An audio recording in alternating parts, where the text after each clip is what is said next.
This episode of Wheat Pete's Word is brought to you by Syngenta.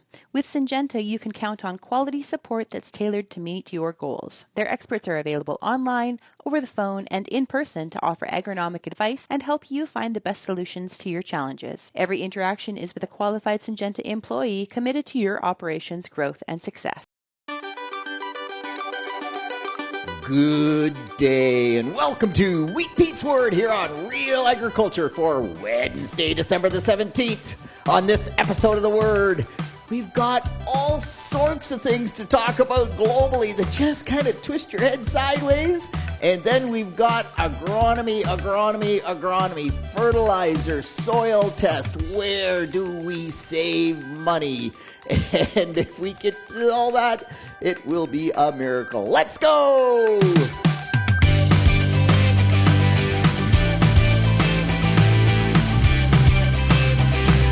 Yes, so this will be the second last word episode of 2025. We'll do one next week on Wednesday, the day before Christmas. We will be taking the week between Christmas and New Year's off. Meanwhile, things are happening out there. So Effie O'Driscoll from the UK tweeting out, and this is not a good thing, by the way, they have identified Septoria on wheat in the UK that is cross-resistant to two of their most important SDHI chemistries. And that it actually, when that happens, they really are getting taken out in any Septoria control at all. Now remember, in the UK, Septoria is the big yield robber. When we come here to North America, Septoria can be an issue, but fusarium is our big risk. Rust is a big risk. No. In the UK, they spray multiple times, often 3 times, sometimes even 4 times for Septoria. And that's part of the reason that they get resistance, because repeated sprays in the same season, that same selection pressure. And the problem is they don't have other things to turn to. So it is one of those catch-22 situations. Nonetheless, it really drives home the point that here in Ontario, in North America, we just have to avoid doing that. We're pretty fortunate in a wheat perspective because we just grow wheat so quickly. Remember that in the UK, the wheat breaks dormancy sometimes in February. They don't harvest it till August. So they have a long period for the diseases to develop. We're short here. That makes a difference in terms of how many times we have to spray, and the number of times you have to spray makes a huge difference in terms of the selection pressure that you put on that disease organism. But that is not an excuse for not rotating everything. Herbicides, fungicides, insecticides. We just, every time we get more resistance, it just makes life tougher. All right, I move on, and wowzers, an Oregon farmer won the wheat yield contest in the U.S. So dryland wheat in Oregon at 198.32 bushels per acre. I imagine very high elevation, so that helps with the temperature.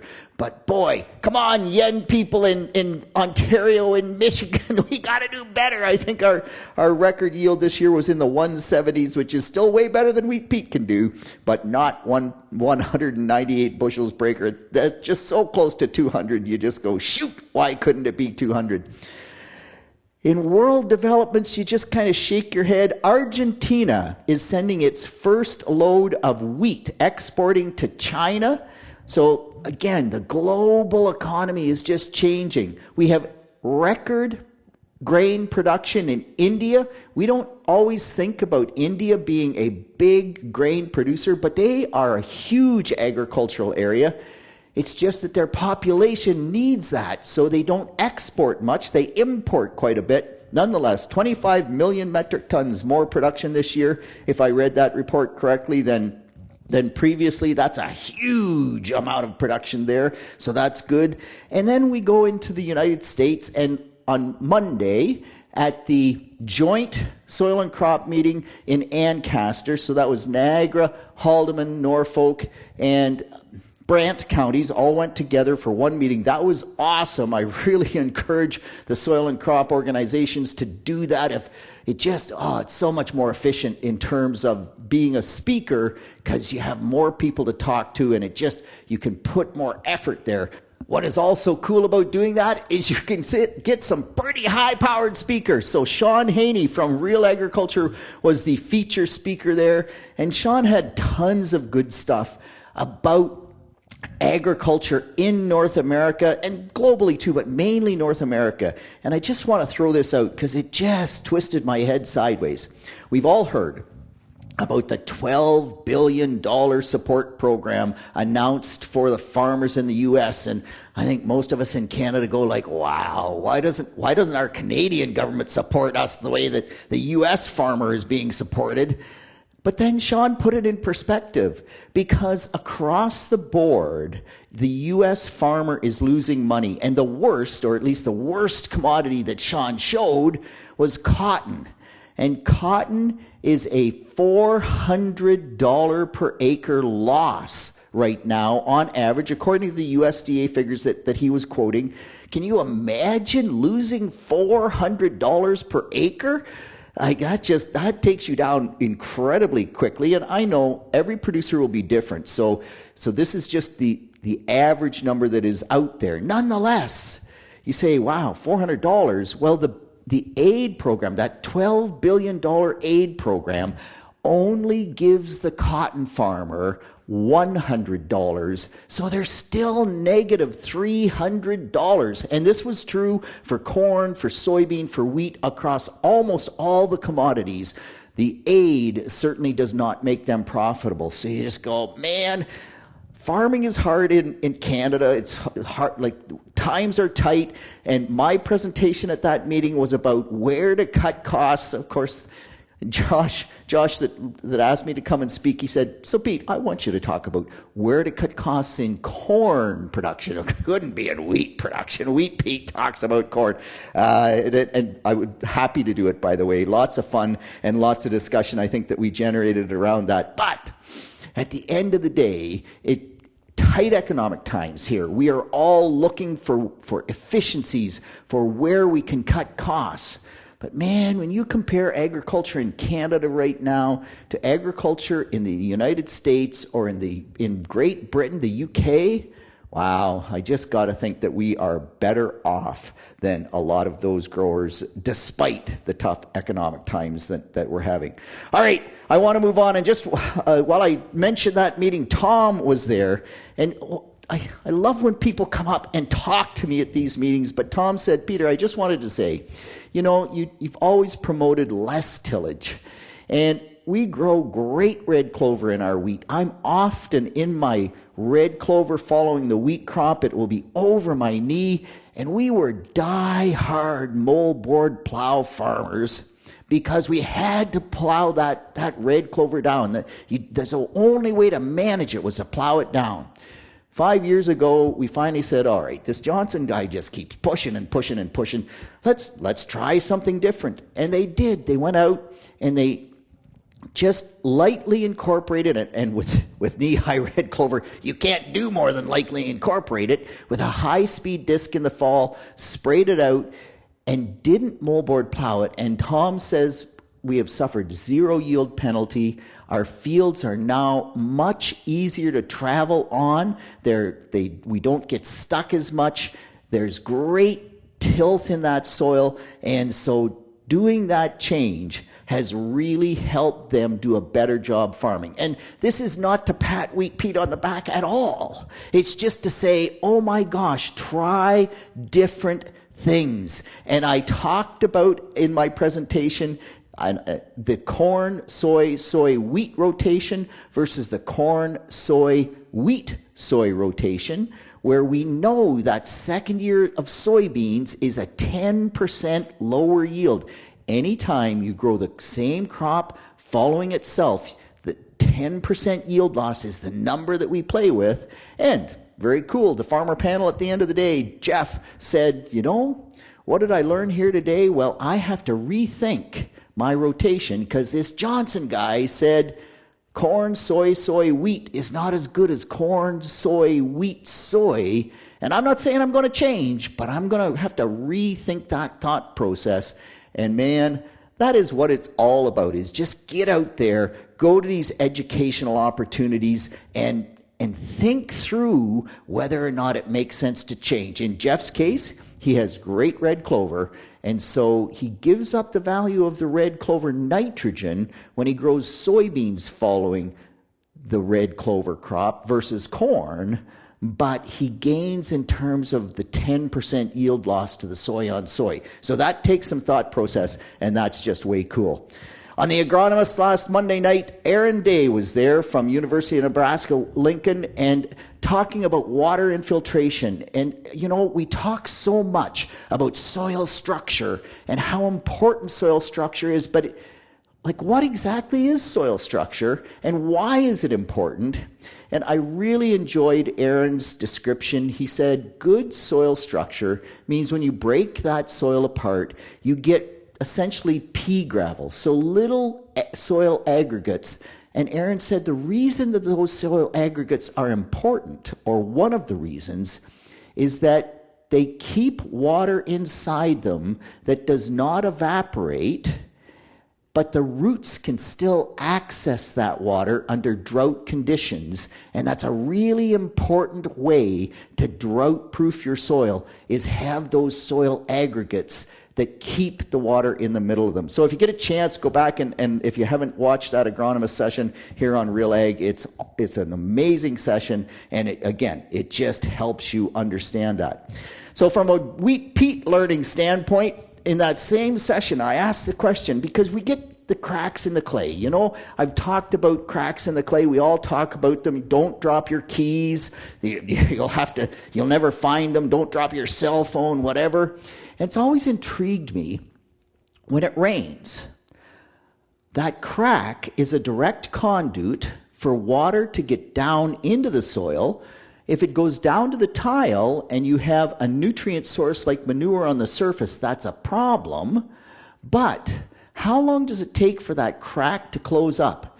And Aaron said that it takes 1.5 days to close that crack in the clay, and that it actually only closes in the top 1 to 2 inches, and underneath that, it's often still open so that roots can go down that crack and find the water that has gotten down deeper in the profile. And my good friend Mark Davis was in the chat as well, and he is on heavy clay soil that cracks like crazy. And he said if he gets significant cracks, it can take 3 to 4 days of light drizzly rain for those cracks to ever close up.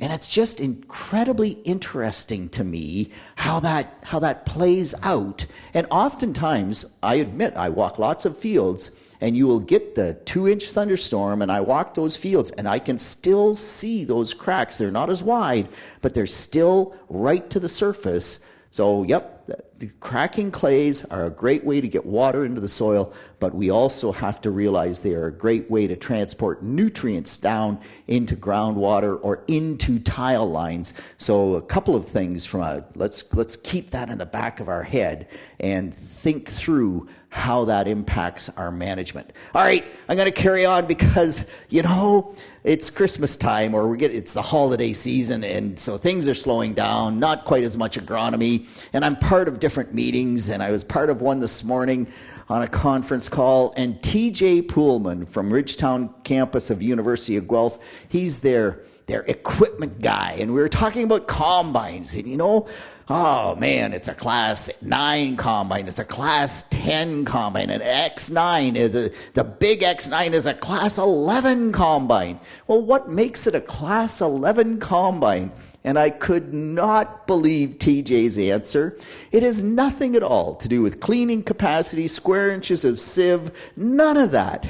It's just what horsepower does that engine have? And if it's got more horsepower, it just moves up in the class category. And I'm just going, you gotta be kidding me. Oh, farmers are it's just all about the power, baby. Black smoke, let her pour. We want more power.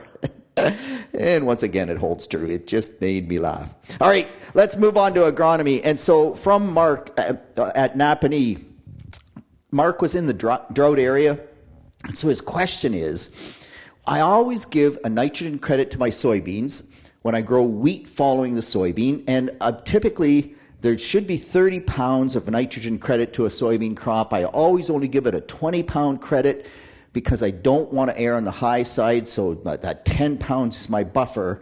But this year, my soybeans yielded from 8 to 21 bushels per acre or something like that. So, I'm less than half the yield. Do I get less nitrogen credit to that soybean carryover? Okay, the people that know wheat Pete knows, we're in for a dissertation here, because it doesn't work like that, Mark. In actual fact, soybeans rob the soil of nitrogen. And if you go to any of the corn calculators, the corn nitrogen calculators, you will see what looks like a credit to the soybean crop, where if you grow corn following soybeans, you can reduce your nitrogen application by about 30 pounds versus growing corn following wheat with the straw returned, or corn following corn. And immediately think it's because soybeans fix nitrogen, baby, and they're leaving some of that behind for the next crop. Wrong. Not true. The soybean crop, and I've talked about this lots, the soybean crop only fixes 50 to 60% of its nitrogen. And because of that, it robs the rest of the nitrogen out of the soil. It just takes it up. And so you actually get less residual nitrogen after a soybean crop than you do after a corn or a wheat crop.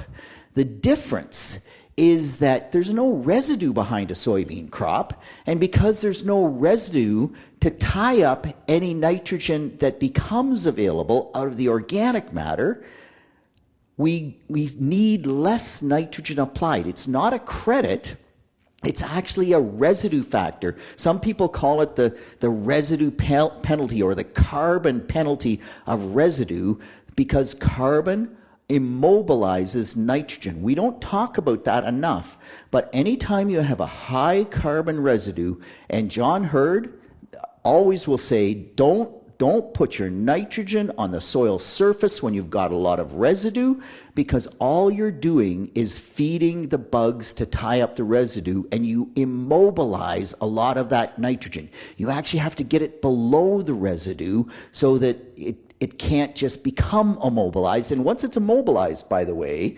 it's unavailable to the crop, and we don't know when it's going to become available. Maybe it'll become available in time, maybe it won't. So when we think that through from Mark's perspective, low-yielding soybeans, well, that means they actually robbed less nitrogen out of the soil, plus there's almost no residue to tie up any nitrogen that does become available. So in Mark's case, we actually will have more nitrogen available in that scenario for the wheat crop than as if we had have had his normal high-yield soybean crop that, number one, robbed more nitrogen out of the soil because it had higher yield, and number two, had more residue to return to the soil, which again is a high carbon residue and will tie up that free nitrogen. So a low yield soybean crop, even though you harvested 8 bushels per acre, Mark, you're going to have more nitrogen credit, which is not really a credit, but more nitrogen available to that wheat crop than you would have had with a really good soybean crop. Of course, the negative part of that is if you don't have the residue going back and you aren't feeding the soil bugs, you aren't cycling the carbon. If you're not cycling the carbon, less nitrogen will actually become available, because nutrient availability is all about that carbon cycling. And that's why high yield soils are always high yield soils, because they cycle all those nutrients better. But from a strict nitrogen credit standpoint, you actually should be up with your low yield soybeans rather than down. Now, Mark's other question was, what about corn on corn? In his situation, his corn yielded 40% of normal. He put his normal nitrogen on, so he only used 40% of that, give or take, and half of his acres are corn on corn. So his question is any of that nitrogen that wasn't used by the corn crop, can I count on any of that being available to next year's corn crop, or do I just lose it all? In the research that Shane and I did on wheat in Ontario, when we put nitrogen on in the fall, because there was lots of people saying, put nitrogen, 30 pounds, 50 pounds of nitrogen on your wheat crop in the fall, you'll have better wheat.